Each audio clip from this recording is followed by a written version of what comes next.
Hello, I'm Lisa. Welcome to C3 Kids Church Online. I'm coming to you from Community Christian Church in White Marsh, Maryland, where we are all about helping people find their way back to God. C3 Kids Online is the place for kindergartners through third graders to learn all about Jesus and how much He loves us. This week is a brand new month and a brand new look. We are blasting off into space. So let's start this week with a space game. In this game, there are going to be some asteroids heading to us as we fly through space. So wherever the asteroid appears on the screen, we're going to pretend to blast them out with our asteroid gloves.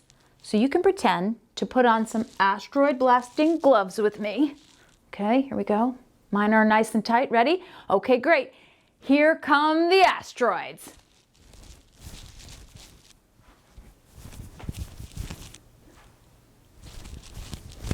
That was a good one. I got that one. Did you get it? Okay. Oh, whoops. Oh. One more, I think. Oh, phew. That was a really fun game. Did you get all the asteroids? Hey, thanks for helping me blast them out of the air. And now our space is all cleared up and it's time to sing a worship song together. We sing worship songs to help us think about how awesome God is, and also as a way for us to tell Him how much we love Him. And today's song is called You're the Reason. So let's stand up and let's sing together.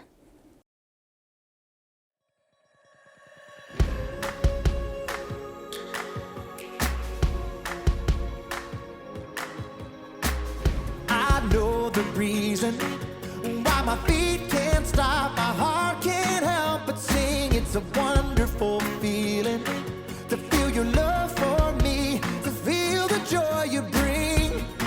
Your love is the answer, so I sing to you. The reason is you, Jesus. You're why I'm singing now. The reason is you, Jesus. You're what it's all about.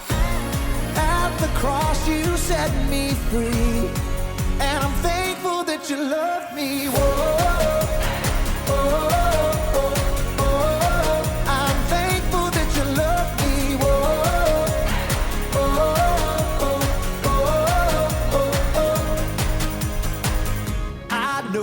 Reason why my hands are up, my feet dance down below. It's a wonderful feeling that I belong to you, no matter where I may go.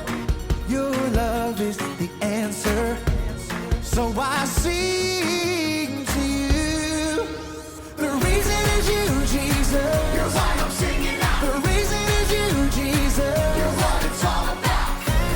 At the cross you set me free, and I'm thankful that you love me.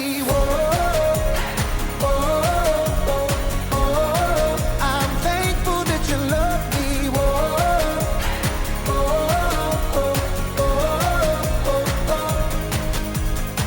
All right, let's get it. Come on. 1, 2, 3, sing. I can't stop this feeling. Jesus, you're the reason. I never wanna shake this feeling. Jesus, Jesus, you're the reason. Come on. I can't stop this feeling. Jesus, you're the reason. Let's go. I never wanna shake this feeling. Jesus, you're the reason. The reason is you, Jesus. You're why I'm singing now. The reason is you, Jesus. You're what it's all about. At the cross you set me free, and I'm thankful that you love me. Whoa, so thankful that you love me.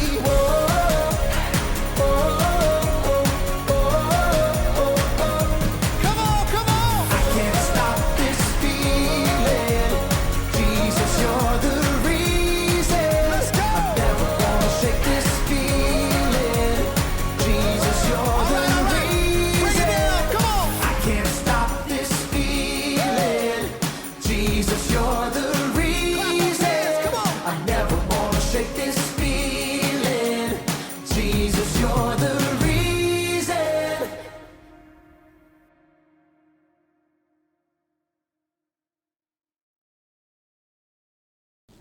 Well, since it's a new month, that means a new life app.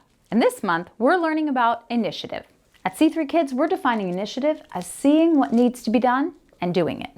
And when I think of initiative, I think about astronauts. Astronauts are in space by themselves. So if something happens to their spaceship, they can't call anyone to help. They have to take the initiative and fix it.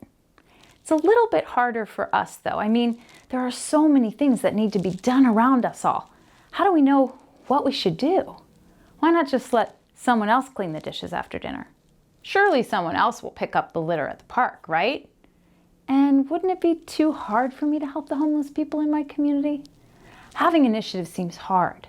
Luckily, the Bible has an amazing story about a man named Nehemiah, and he showed some big initiative when he saw something that needed to be done. Let's go find out what Nehemiah does in today's Bible story. The Bible. It's 66 books of history, stories, letters, and poetry that fit together to form God's one big story. The epic adventure of how He created us and loves us so much that He made a way to rescue us. As we travel through the Bible, from Genesis to Revelation, we discover people who met God and found their lives changed forever. Now, for an amazing story. Inspired by the book of Nehemiah, chapters 1 and 2. Over and over, the Israelites promised to be faithful to God. But over and over again, they turned away from Him. At last, God allowed enemy armies to take His people captive and carry them off to Babylon, nearly 1,000 miles away. After 70 years, God allowed some of His people to return to Jerusalem and rebuild the temple. But back in Babylon, now part of Persia, the rest of the Jews had made lives for themselves. In fact, a Jew named Nehemiah had become quite important. Greetings. I am cupbearer to the king. A cupbearer was like a bodyguard who checked to make sure that no one poisoned the king's food or drink. Nehemiah was likely a trusted advisor. Your Majesty, may I suggest the date pudding? But though it was nearly 150 years since the Israelites had left Jerusalem, Nehemiah's heart was still in his homeland. When his brother Hanani returned from his trip to Judah, Nehemiah had a chance for some news. Brother, how are the people left in Jerusalem? Some are still alive, but they're having a hard time. Oh no. The wall of Jerusalem is broken down. The gates have been burned with fire. People are ashamed. That's terrible.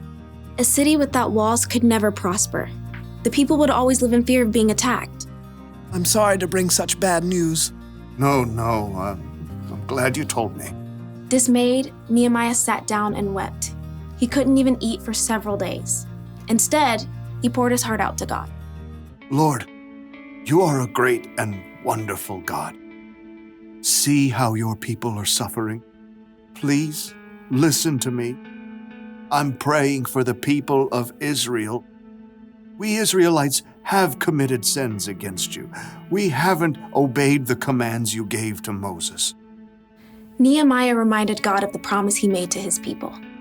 You said, "If you people are not faithful, I will scatter you among the nations. But if you return to me, I will bring you back."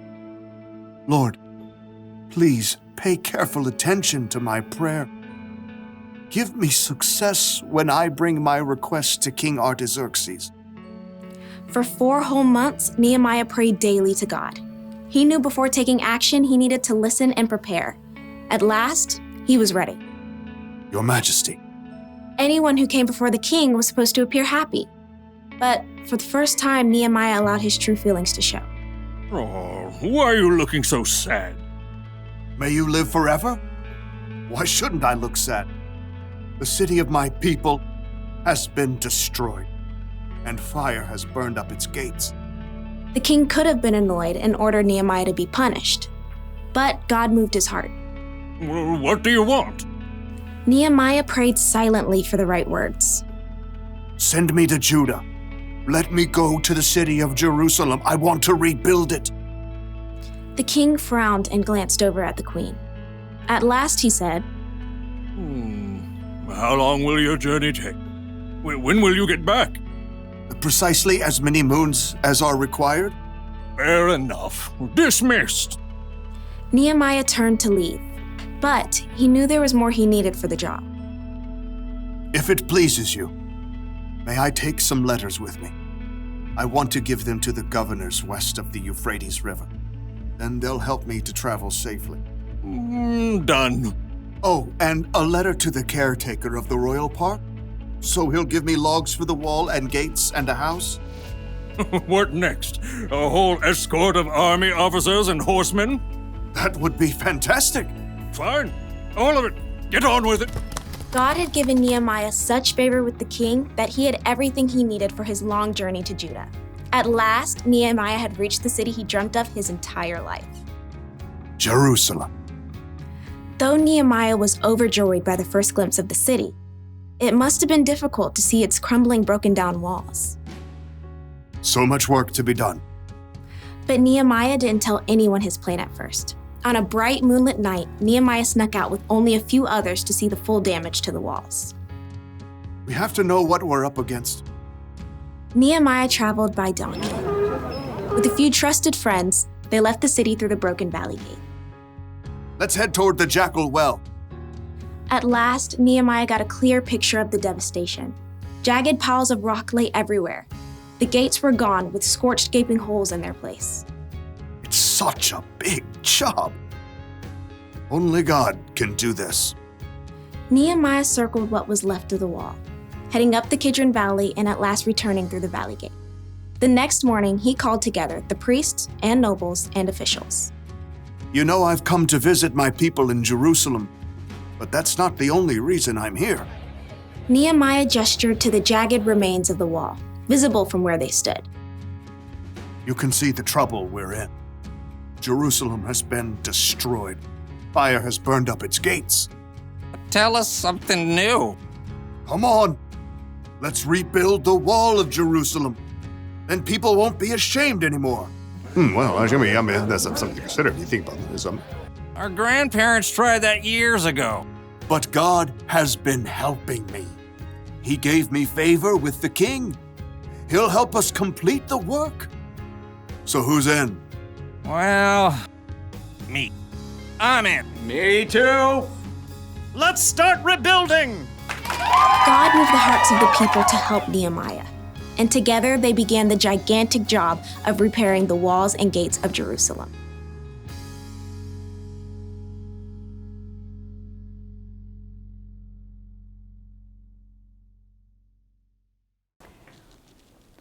What a cool story. It's pretty amazing how Nehemiah took the initiative to help the people of Jerusalem. I mean, Nehemiah wasn't even living in Jerusalem. Remember? He was far away in Persia. So it would have been easy for him to think, well, that's too bad about what they're going through, but maybe someone else will do something to help. But that's not what Nehemiah did. He decided that he would be the one to help. He asked the king to let him go to Jerusalem. He saw the damage for himself. Then he rallied the people to start rebuilding. I think it's safe to say that God worked through Nehemiah in a big way. And God can work through us too. He can help us see the things around us that need to be done, or the people who need our help. He can help us take initiative and do something to lend a hand. That leads us to our week's bottom line. Don't wait for someone else to do what needs to be done. We can also look at the life of Jesus and see how he took initiative. When Jesus saw a need, he did something about it. He healed people who needed healing. He taught people who needed to learn. And Jesus took care of our greatest need when he died on the cross for our sins. So this week, let's try to see what needs to be done around us. Then let's do something about it.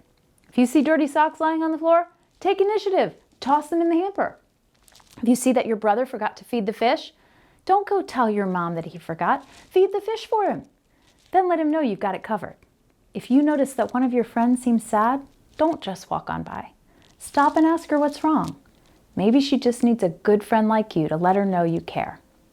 To help you discover more about Initiative, we have some resources linked in the description of this video. So check them out and go out there and take some initiative.